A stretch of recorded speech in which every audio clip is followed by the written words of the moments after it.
51 இருந்து 59 வரைக்கும் square value கேட்டாங்களா எப்படி ஈஸியா ஸ்கொயர் பண்ணலாம்னு பார்க்கலாம். ஸோ இங்க பாருங்க 51 ஸ்கொயர் பேஸ் வேல்யூவா 50 வச்சுக்கோங்க. பேஸ் வேல்யூ 50 வச்சுக்கோங்க. 50ல பாதி 25. ஸோ 50ல பாதி 25 பிளஸ் ஸோ 50க்கு மேல என்ன இருக்குது 1.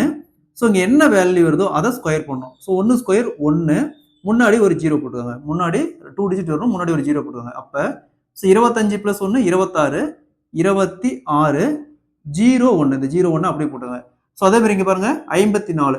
ஸோ நம்ம என்ன பண்ணணும் பேஸ் வேல்யூவா 50ன்னு வச்சுக்கணும். 50ல பாதி 25 25 பிளஸ் 50க்கு மேல என்ன இருக்குது 4 4 இந்த வேல்யூ ஸ்கொயர் பண்ணணும். இந்த வேல்யூ ஸ்கொயர் பண்ணா 16. ஸோ உங்க 2 டிஜிட் வருது. அப்ப நம்ம முன்னாடி 0 போட தேவையில்லை. ஸோ அப்ப 25 பிளஸ் 4 29.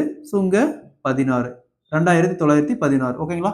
அடுத்தது பாருங்க 57 ஸ்கொயர். ஸோ நம்ம என்ன பண்ணுவோம் பேஸ் வேல்யூ 50 வச்சிருப்போம். அப்போ 50ல பாதி 25 பிளஸ் 50க்கு மேல என்ன இருக்குது 7 இருக்குது. அப்ப 7 அகைன் 7 ஸ்கொயர் பார்த்தோம்னா 49 ஈக்குவல் டு 25 பிளஸ் 7 32 இங்க 49 3249. ஓகேங்களா? ஸோ இதே மாதிரி பாருங்க 56 ஸ்கொயருக்கு என்ன வரும்னு இந்த சம்ம சால்வ் பண்ணிக்கிற ஆன்சரை கமெண்ட்ல போடுங்க.